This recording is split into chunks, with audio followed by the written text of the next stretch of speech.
Bienvenue dans cette nouvelle vidéo de Contre-champ politique.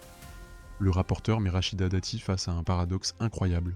France Télévisions communique depuis 9 ans sur des comptes à l'équilibre, mais cumule en réalité 80 millions d'euros de déficit. Artifice comptable, événement exceptionnel planqué sous le tapis, le débat s'enflamme.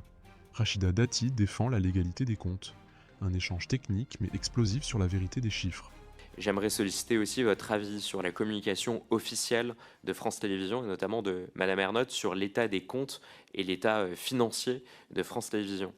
J'ai pu prendre connaissance d'un certain nombre de communiqués de presse qui sont publiés depuis plusieurs années, depuis que Madame Ernotte est arrivée comme présidente de France Télévisions. Je vais vous citer notamment l'un des derniers. C'était le 15 mars 2025. France Télévisions a publié officiellement un communiqué de presse dans lequel on lit, c'était le titre, le conseil d'administration de France Télévisions approuve des comptes à l'équilibre pour la 9e année consécutive.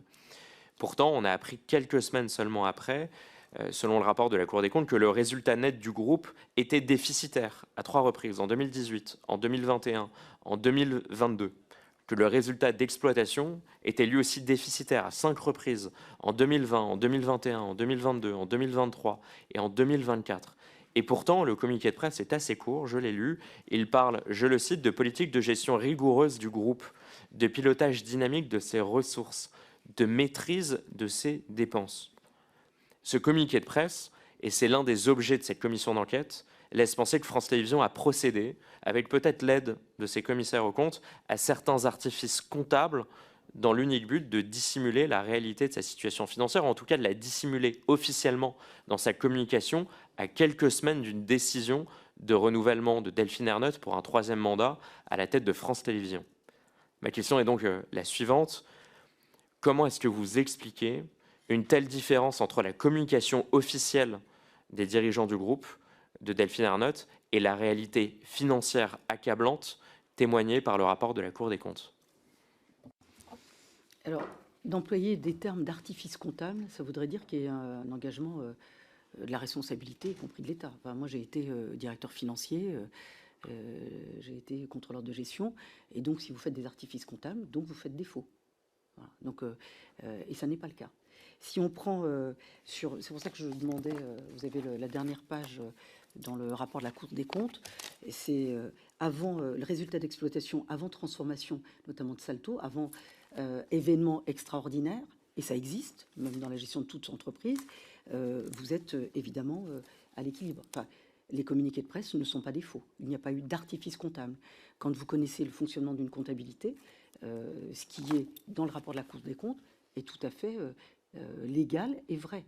Donc moi, je ne peux pas dire qu'il y a eu des artifices comptables et que les communiqués qui ont été publiés sont faux. Voilà. Donc je vous renvoie à cette page qui est très explicite, avant événement exceptionnel, avec la transformation de Salto. Et si je voulais être plus large, mais pardon, parce qu'il faut être très réduit dans les réponses, mais rappelez-vous, il y a eu aussi le projet de fusion M6 TF1 qui n'a pas eu lieu. Donc il y a eu aussi des répercussions qui ont été exogènes à tout cela. Et il y a eu évidemment la liquidation de Salto ensuite. Donc tout ça est très bien détaillé dans le rapport de la Cour des comptes avec les résultats financiers, les résultats d'exploitation avant et après événements extraordinaires. Le rapporteur fait effectivement référence à un communiqué de presse, pour ceux qui veulent aller le regarder, du 13 mars 2025, qui retraçait le conseil d'administration et qui indiquait à la fin, pour être totalement précis, les citations du rapporteur sont tout à fait exactes, mais qui indiquait aussi que les économies demandées à France Télévisions, pour résumer, lui posaient difficulté. Merci Monsieur le Président, merci Madame la Ministre. Je ne remets pas en cause le travail des commissaires aux comptes, mais vous conviendrez que dans les événements exceptionnels ou extraordinaires, on peut mettre beaucoup de choses. Vous avez parlé de la faillite de Salto qui a coûté des dizaines de millions d'euros à France Télévisions. Il y a eu d'autres faillites aussi, on pourra y revenir. Mais est-ce que vous ne considérez pas que dans la communication officielle, le fait d'éloigner un certain nombre d'événements considérés comme exceptionnels, qui comptablement peuvent se justifier, et d'expliquer publiquement que en fait, les résultats du groupe sont exceptionnels, que France Télévisions met ses comptes à l'équilibre depuis 9 ans, alors qu'il cumule un déficit depuis 2017 de 80 millions d'euros, au-delà de la gestion purement comptable qui peut vraiment se débattre, hein. J'ai été chef d'entreprise, je vois quels sont les artifices comptables que l'on peut apporter à la fin pour boucler ses comptes et témoigner qu'ils sont à l'équilibre, à la fin, ce sont les Français qui payent. À la fin, il y a des dizaines de millions d'euros qui doivent être épongés par les Français. On a eu Madame Filippetti hier qui niait la situation, en tout cas l'analyse de quasi-faillite. Elle expliquait qu'elle, quand elle était ministre, elle avait augmenté la redevance pour éponger ses déficits. Donc ma question est assez simple. Est-ce que vous considérez, au-delà vraiment de cette dimension purement comptable, que France Télévisions et la direction de France Télévisions, depuis quelques années publiquement et officiellement, cacheraient une forme de situation financière critique que la Cour des comptes a mis près de 10 ans à révéler? Ça aussi, ça interroge. Ils ont attendu un peu plus de 9 ans pour revenir enquêter. Et d'ailleurs, ils ont révélé leur rapport quelques semaines seulement après la reconduction de Mme Ernotte pour un 3e mandat. Madame la ministre. Franchement,